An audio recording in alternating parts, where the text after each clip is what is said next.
Monsieur Poirot, vous avez vu les infos? Ah, montrez.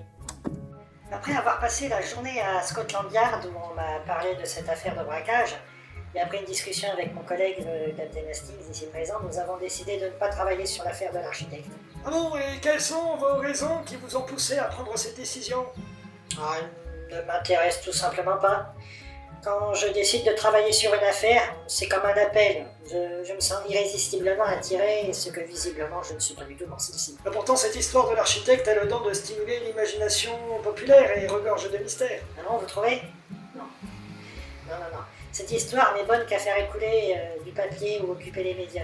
De plus, je ne me sens pas du tout invité sur l'affaire. Oui, tout le monde s'en souvient, et même si vous avez été très discret, la façon dont vous avez arrêté le meurtrier de la GBU, pour cette affaire, vous avez été appelé. Oui, c'était pour la femme de la victime. D'accord, et donc pour l'affaire de l'architecte, le grand Hercule Poirot ne va pas agir? Pas le moins du monde. De plus, j'ai été informé bien malgré moi que c'était l'inspecteur Japp qui était lui-même sollicité apparemment, alors je ne préfère pas marcher dans ces plates-bandes. Très bien, merci beaucoup, monsieur Poirot.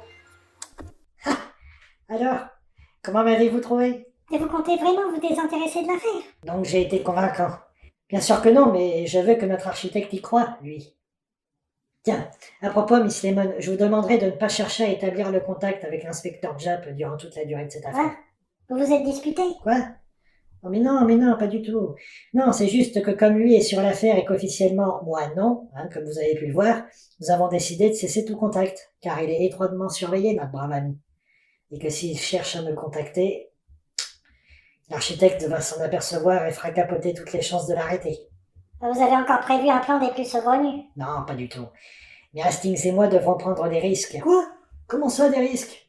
Je me suis toujours pas remis de mon travail forcé à la GBU, Poirot. Oh, ça encore, c'était rien, mon cher ami.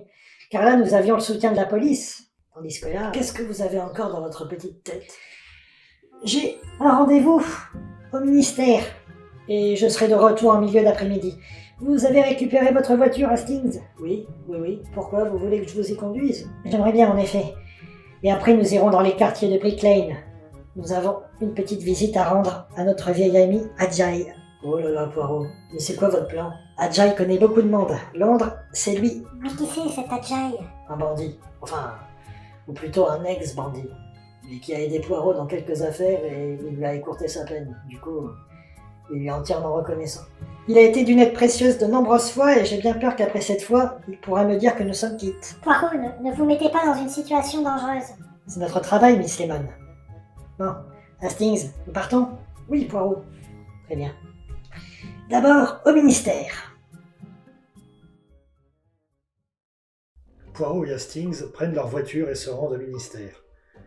Et c'est une demi-heure plus tard que Poirot ressort avec un dossier sous le bras. Ah, vous voilà enfin.